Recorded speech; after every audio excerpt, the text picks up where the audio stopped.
أعوذ بالله من الشيطان الرجيم بسم الله الرحمن الرحيم الحمد لله والصلاة والسلام على رسولنا سيدنا محمد وعلى آله وصحبه أجمعين ومن ولا سبحانك لا علم لنا إلا ما علمتنا إنك أنت العليم الحكيم ربي اشرح لي صدري ويسر لي أمري واحلل عقدة من لساني يفقهوا قولي ثم أما بعد السلام عليكم ورحمة الله وبركاته. Biz бүгінгі дәрісімізде Лут алейхиссаламның өмірбаяны мен Құрандағы қиссалармен жүргіземіз. Ең алғашы Лут алейхиссалам бұл бәрімізге белгілі Ибрахим алейхиссаламның бауыры болады. Лут ибн Харрам ибн Тариқ деп аталынған.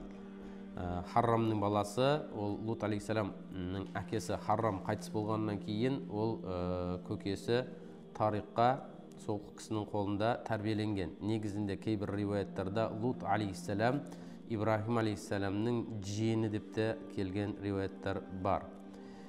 Енді Лут алейхиссалам бұл Ибрахим алейхиссалам 16-17 жасында негізінде отқа лақтырылған еді. Бәрімізге белгілі оқиға, Құранда да баяндайды. Сол отқа лақтырылған кезінде сол оттан аман есен шығады. Құранда Алла Тағала не дейді? Жаңбырға жау дейді, отқа күйдірме деген бұйрық келгеннен кейін Ибрахим алейхиссалам оттан құтылып шыққан болады. 16-17 жастар аралығында. Сол құтылып шыққан кезінде көбісі Ибрахимді жаңағыдай бұл сиқыршы, бұл көз боямашылық жасады деген сияқты не істейді? Сенбеушіліктің әрекетін жасайды. Бірақ та осы кезде Лут алейхиссалам жалғыз өзі Ибрахимнің алейхиссаламның жаңағыдай оттан құтылып шыққандығына иман келтіріп, шынайы сенген не болатын еді? Пайғамбар болатын. Алла Тағала Құран Кәрімде ол жайында бүйтіп айтады: Бисмиллахир-рахманир-рахим. Фаамана лаху Лутун ва қала инни мухаджирун иля рабби иннаху хувал азизул хаким. Ва амана лаху Лут. Ол оттан құтылып шыққандығына иман келтірген пайғамбар ол Лут еді. Сол оттан құтылып шыққан кезінде Ибрахим алейхиссалам қауымын тастап, сол жердегі жерді тастап, неден Мысырдан Палестинаға қарай не істеді? Сапар шекті деп келеді. Енді Алла Тағала Құран Кәрімде айтады: "Ва қала Ибрахим", жаңа Ибрахим алейхиссалам айтады: "Инни мухаджирун", мен сапарға шығушымын, хижрат жасаймын деді. Қайда?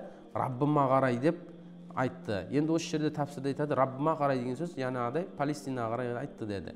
Иннаху хуал азизул хаким, Алла Тағала ақиқатында ол үстем және хикмет иесі дейді. Жаңа Ибрахим алейхиссалам осы кезде Сара анамызды, қасына өзінің жары, әйелі Сара анамызды және өзінің інісі, бауыры Лут алейхиссаламды ертіп алып, Бабыл деген жерден Харра деген жерге қарай сапар шегеді.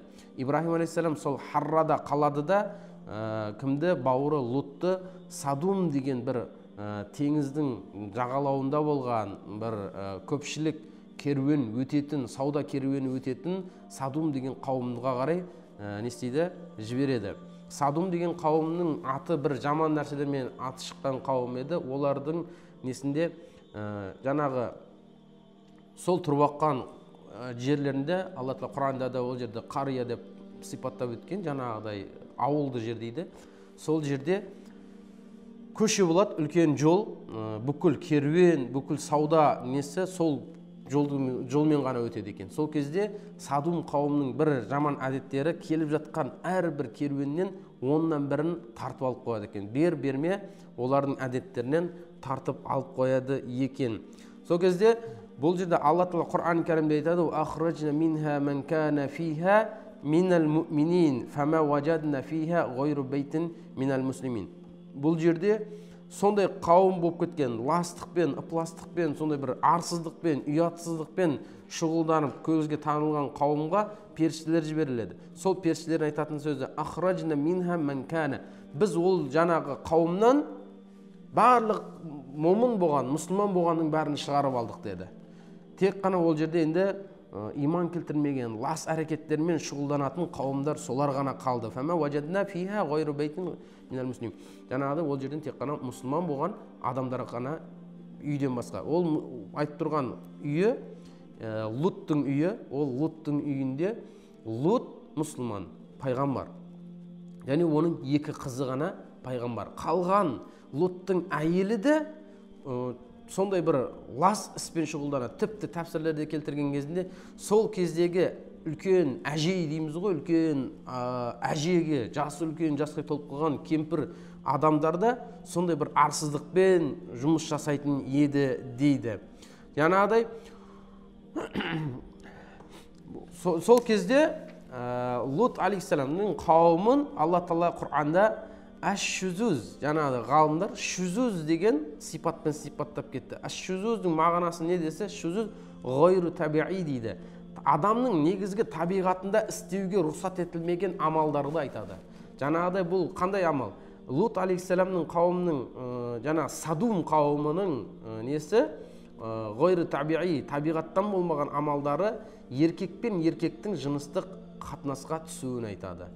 Оларға әйел заты қызық емес, тек қана сондай бір лас болған дүниелер. Сонда бұл тәпсірде әш-шузузу ғойру табиғи, табиғатқа сай келмейтін амалдармен шұғылдану дейді. Лут алейхиссалам айтады: «Ва лутан из қала ли қаумихи». Лут өзінің қауымына айтады: «Ататунал фахишата ма сабақакум биха минал ахади минал аламин». Өзінің қауымына жаны ашыған халінде: сендерден алдыңғылар, яғни бізден алдыңғыларға бұндай іс бұйырылмады, бұндай іс келмеді, бұндай жаман іспен істелмеген кезінде сендер сонда осы нәрсені істеп тұрсыңдар ма деді. Луттан алдыңғы өткен қауымдарда да бұндай лас іспен шұғылданбаған екен. Бірақ Лут алейхиссаламның қауымы осындай бір лас іспен шұғылданған. «Иннакум ла та'туна ар-риджала шахватан мин дуни ниса бал антум қаумун мусрифун». «Иннакум ла та'туна ар-риджала шахватан». Сендер әйел затын қойып, енді еркектерге шахватпен, сондай шахват деген сөз, яғни қалауымен қарап тұрсыңдар ма дейді. Сондай мен қарап тұрсам, ақиқатында сендер бәл антум, бәлкім сендер сондай шектен шыққан қауымсыңдар. Бәлкім сендер шектен шыққан қауымсыңдар. Қалу инна арсилна иля қаумин мужримун. Осы шектен шыққан кезінде, олардың осындай нәрсесі болған кезінде Алла Тағала тарапынан 3 періштені кімге жібереді? Сол қауымға қарай жібереді. Яғни ол жерде Джабраил алейхиссалам, Микаил алейхиссалам, сосын Азраил алейхиссалам. Бір риуаяттарда Исрафил алейхиссалам да келді дейді. Бірақ Аллаху алам, Исрафилдің келгендігі жайында риуаяттар аз, ең нақты риуаят 3 періштені айтты. Кімдер? Джибраил, Микаил, Азраил. Осы 3 періште жіберіледі. 3 періште келе жатқан кезінде ең алдыменен олар Ибрахим алейхиссаламның несіне, үйіне барады. Ибрахим алейхиссалам үйіне барған кезінде Ибрахим алейхиссаламға ол сүйіншілеу үшін барды. Өйткені Ибрахим алейхиссаламның әйелін бәріміз білеміз, Сара анамыз жүкті бола алмай жүрген кездері. Осы кезде Ибрахим алейхиссаламды періштелер Исхақ есімді баламен және кім деген өзінің несінен шығатын Яқуб әулетінен шығатын тағы да бір Яқуб есімді баламен сүйіншілеу үшін келген болатын. Ол жерде тағы да үшінші сүйіншілеуі сенің ұрпағыңнан шыққан Исхақ және Яқуб олдар да пайғамбар болады деген сүйінші еді. Сосын Ибрахим алейхиссалам осы жерде сұрақ қояды. Сендер уама хатабакум айюхал мурсалун, ей келушілер деп періштелерге айтып жатыр. Сендер не үшін жүрсіңдер? Не үшін? Қалу періштелер айтты: инна урсилна иля қаумин ал-мужримун. Біз мужрим болған, сондай жаман шектен шығып кеткен қауымға жіберілдік. Линурсила алейхим хижаратан минат-тин мусавваматан инда раббика лимусрифин. Біз оларға жайдан жай жібермедік. Линурсила алейхим хижаратан минат-тин. Біз оларға саз балшықтан жасалған тас алып келіп жатырмыз. Мусавваматан инда раббикум лимусрифин. Сол мусриф болған, жаман болған қауымға бір тас алып келіп жатыр. Сонда мусавваматан дегенде тәпсіршілер айтады. Мусаввама деген сөз не десе, жаңағыдай муаллама. Әрбір тасқа аттары жазылған. Періштелердің лақтыратын тасы, сондай тасты лақтырады екен, ол тас аты жазылған, пәленшеге деп. Сол тас жаңағы адамға тиіп, жаңағыдай Фил сүресіндегідей үстінен тас тисе, астынан азабын шығарып, азабы жетіп, астынан жаңағыдай ағып түсетін еді дейді. Линурсила алейхим хижаратан минат-тини мусавваматан инда раббика муаллама Жанагы айнда раббика лимусрифин. Қалу инна фиха лут. Осы жерде Ибрахим алейхиссалам айтады. Сонда сендер әлгі қауымға бәле жеткізу үшін алып келіп тұрсыңдар ма? Иә, біз бәле жеткізу үшін келіп тұрмыз. Алла Тағала тарапынан бұйрық бұл. Ибрахим айтады, егер ол қауымда 300 адам иман келтірген болса ше, біз ол кезде тиіспейміз. 200 адам иман келтірген болса ше, біз оған тиіспейміз. Егер 40 адам иман келтірген, біз оған тиіспейміз. Егер 14 адам иман келтірген, біз оған тиіспейміз. Сол кезде Алла Тағала тарапынан екінші бір аят түсті. Ол аятта не дейді? Ол аятта ортада бұндай мұнақашаны тоқтатыңдар дейді. Яғни мұнақаша деген сөз бұндай сөзді ары қарай жылжытпаңдар деді. Періштелер айтады, қала жаңағыдай біз ол жерге барылған кезімізде Лутты және оның отбасын аман алып қалғандарына не істейміз деді? Өзіміздің бәлемізді алып кеп тұрмыз деді. Осы кезде Лут алейхиссаламның қауымы сондай бір жаман, жиіркенішті дүниелермен сипатталынған. Ол сипатты Алла Тағала Құран кәрімді ашатын болса, пайғамбар жаңағыдай әр қауымға бір сипатпен сипаттап өткен. Мысалға бір қауымды жаңағыдай муфсидин, казибун, кафирун деп жаңағыдай мужримин деп сипаттаған болса, Лут алейхиссаламның қауымын айтылған, Құранда айтылған 7 сипаттың бәрін сол бір қауымның бойына не істеп қойған? Жинап қойған деді. Яғни бірінші сипаты муътадин, екінші сипаты муфсидин, үшінші сипаты мусрифин, төртінші сипаты кафирун, кейінгісі залимун, мужримун, әл-жахилун деген осындай 7 сипатты Лут алейхиссаламның қауымына не істеп қойды? Жинап қойды. Негізінде осы әрбір сипат бір қауымды былай сипаты мужримин, бір қауымды муътадин деп, бір қауымды залимин, бір қауымды кафирин деп Алла Тағала сипаттаған болса, әр қауымды бір сипатпен. Бірақ Лут алейхиссаламның қауымын осындай 7 сипаттың барлығын бір қауымға жинап қойды. Неге десе, тәпсірде келтіреді. Олар сондай хая деген нәрсе бар, арабтарда ұят деген нәрсе бар, арсыздық. Сол нәрсенің шегіне шығып кетті дейді. Отыратын еді де, өз арасында отыратын еді де, дауыстап жел шығаратын еді де, және бірін-біріне қағар-қылдап күлетін еді дейді. Сосын отырып ер азаматты көрсе, ер азаматтарға сондай жиіркенішті әрекет жасауға әрекет жасайтын еді дейді. Жаңа жиіркенішті болған, лас болған іс әрекет жасауға не істейтін еді? Басталатын еді дейді. Сонда біреуі үйінде отырып қалса, сыртқа шықпай қалса, онда олардың ойында мынандай нәрсе қалыптасатын еді дейді. Мына адам қатты таза болып кетті ма, бұл адамды біздің қауымнан шығарып жіберу керек екен ғой деп айтады деді.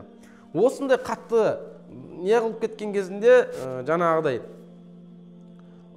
ластық, ыпластық дүниелер қатты көтеріліп кеткен кезінде Лут алейхиссалам үйінде шықпай қалып, үйінде отырып дұға жасады. Я Раббым, мені мына қауымнан өзің сақтағын деген дұға жасады. Әрине білеміз, пайғамбарлардың дұғасы ол не болады? Қабыл болады.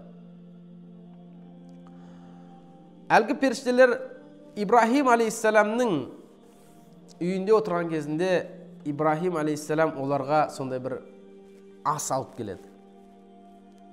Ибрахим алейхиссалам ас алып келген кезінде әлгілер айтады, біз жемейміз деді. Сендер не үшін жемейсіңдер деген кезде, біз хәдия болған, сыйлық болған нәрсені, және тегін болған нәрседен, ешқашан ақысыз болған нәрседен жемейміз деді. Сол кезде Ибрахим алейхиссалам, онда ақысын төлеңдер деді. Біздің сүннетімізге қалыптасып қалған дүние ақысы, бисмилламен бастайсың, әлхамдулилламен аяқтайсың, осы сендердің ақысы деді. Осы астың ақысы осы деп үйретіп кетті. Сонда біздің қазір кездегі бисмиллахир-рахманир-рахим деп ас бастаған кезімізде бисмилла, аяқтаған кезде әлхамдулилла деген дүние осы періштелерін үйретіп кеткен, Ибрахимге үйретіп кеткен несі екен? Жолдарынан, ақысынан екен. Осы арада енді әлгі періштелер Лут алейхиссаламның қауымы, яғни Садум қауымына кіріп келді. Пайғамбарлардың, мұсылмандардың жалпы бір ерекшеліктеріміз, бізге қонақ келген кезінде жоқ демеу, ол біздің сипатымыздан екен. Жаңағыдай қонақ келген кезінде Ибрахим алейхиссалам, жаңағы Лут алейхиссалам үйіне үшеуі кіріп келді деді. Жаңағы үш періште. Адам кейпінде жас, жаңағыдай ең орта жас дейді, 30 жастың 30 бен 35-40 жастық аралық кезіндегі жігіттей болып кіріп келді деді. Өте келбетті, өте көрікті кейіпте кіріп келді деді. Лут алейхиссалам, сендер кімсіңдер? Сендер бұл жерден кетіңдер, өйткені бұл қауым өте лас, мүжрим болған қауымдар деді.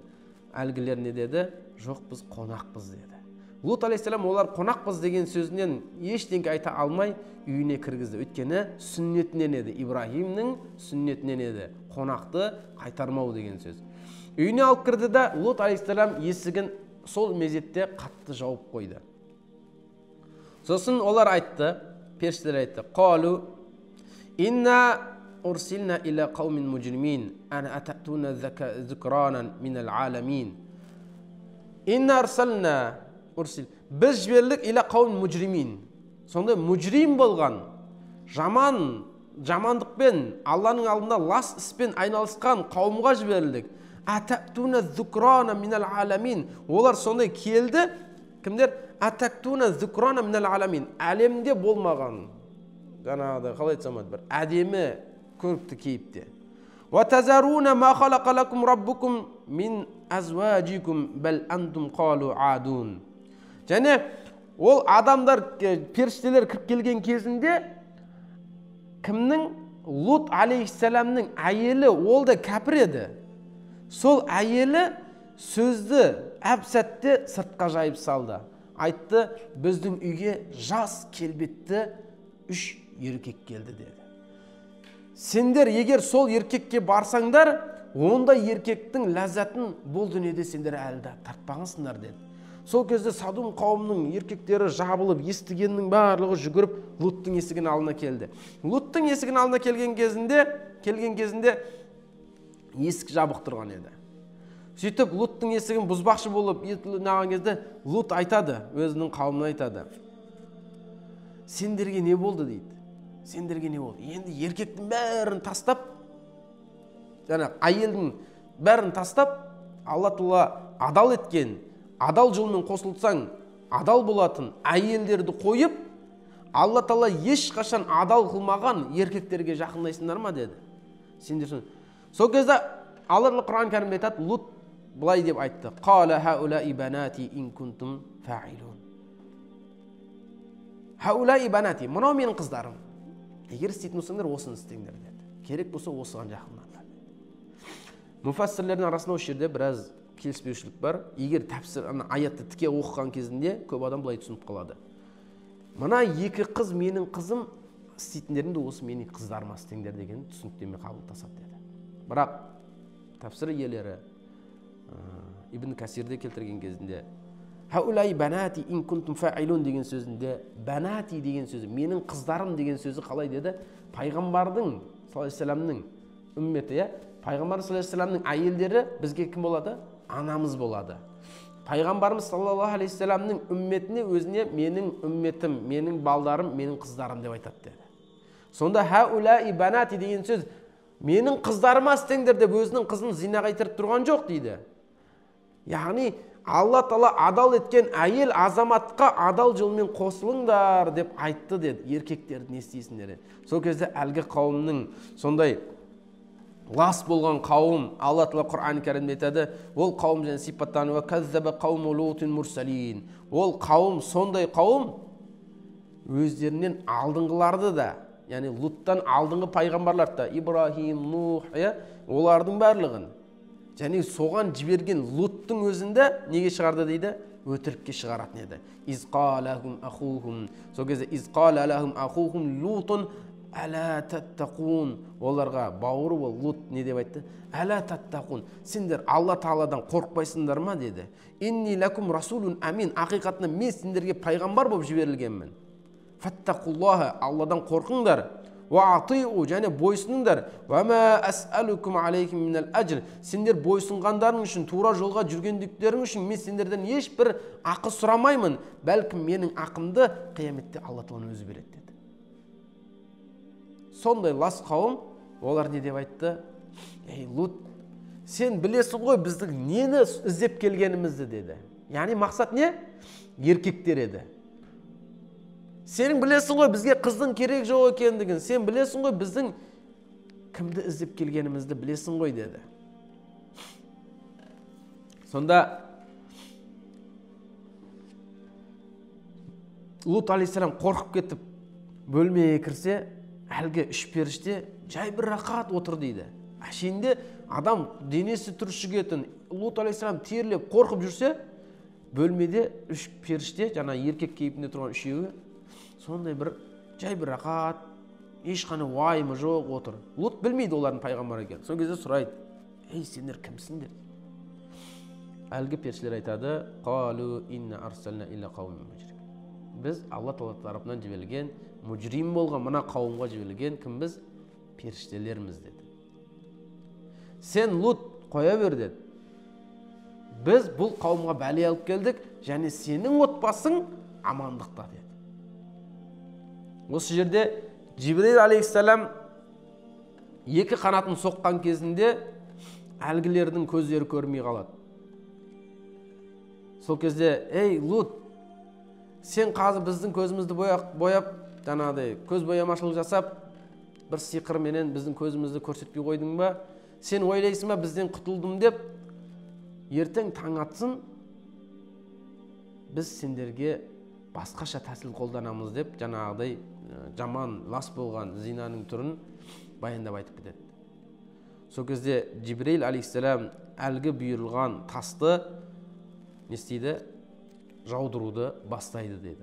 Осы кезде бізге бәрімізге белгілі дүние, періштелер егер Алла тарапынан жіберілген болса, лағнетке, жаңағыдай бәле жаудыруға келген болса, қайсы қауым болмасын? Мысалы ретінде пайғамбарымыз саллаллаху алейхи вассалам кезінде де, пайғамбар саллаллаху алейхи вассаламды тасборан қылған кезінде, пайғамбар саллаллаху алейхи вассаламға келіп Жибрил не деді?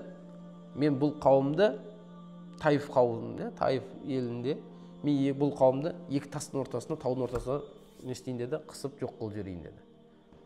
Егер Алла тарапынан келген болса, жаңа періштелер сол нәрсені орындау керек болады. Бірақ та пайғамбарымыз саллаллаху алейхи вассаламға ықтияр ретінде берілген кезде пайғамбар саллаллаху алейхи вассалам: "Я Жибрил, мен мейірімділік үшін жіберілмедім ба?" деді. Яғни мейірімділік қылу үшін, адамдарды өлтіру үшін, біреуге азар жеткізу үшін, зиян жеткізу үшін емес, мен оларды кешіру үшін, мейірімділік үшін жібермедім ба деді. Міне, Лут алейхиссаламның өзі дұға жасаған еді: "Я Аллахым, мына қауымнан мені құтқарғын" деген еді. Сол дұғаның қабыл болуында Алла Тағала тарапынан періштелер жіберді, және сол періштелерге Алла Тағала жаңағыдай Мусауама атты тасты жіберді. Сол тасты Жибрил алейхиссалам лақтыратын еді деді. Сол кезде әлгі Лут алейхиссаламның қауымындағы әрбір фахиша, лас болған іспен шұғылданатын адамның басына өзінің аты жазылған, муаммала, өзінің аты белгіленген тас барып тиетін еді дейді.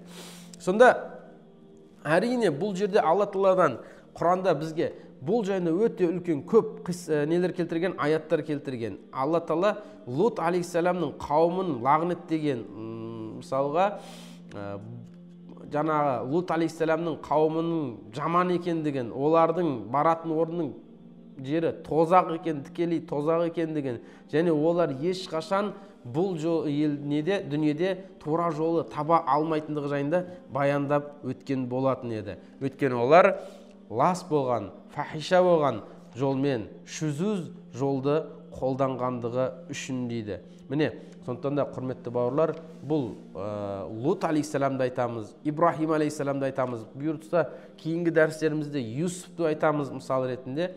Бізге қай дәрістің, қай қиссаны, Құраннан қиссаны алсақ та, олардың ішінде біз үшін үлкен сабақ бар. Өйткені мына дәрісіміздегі алынып жатқан дүние Алла Тағала сипаттан муътадин, муфсидин, яғни несінде бүлік шығарушылар, ысырапшылдықтар, жаңағыдай шектен шығушылар, діннен шығушылар, залымдар, бұның барлығын жаман сипаттан сипаттаған болса, біз ол нәрсеге жақындамауымыз.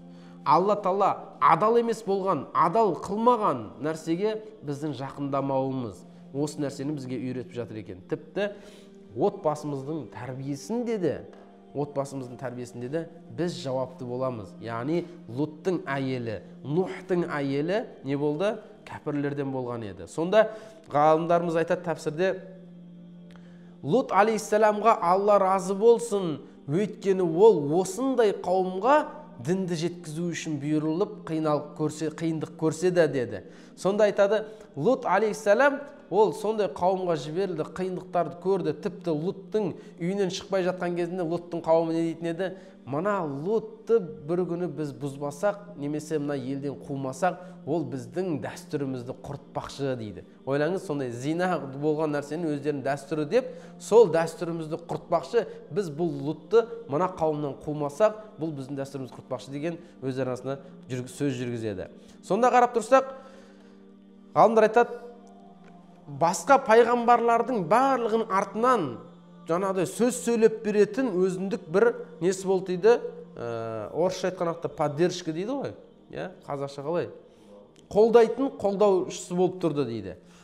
Енді Лут алейхиссаламда бірақ ондай зат болмаған екен. Лут алейхиссаламда қауымға келген кезінде аятта не деді? Лут алейхиссалам ол қауымға келгінді дейді. Тек келгінді. Ол жерде туысы жоқ, бауыры жоқ, ағасы, інісі, ешкімі жоқ, әкесі жоқ. Тек келіп қалған келгінде екен.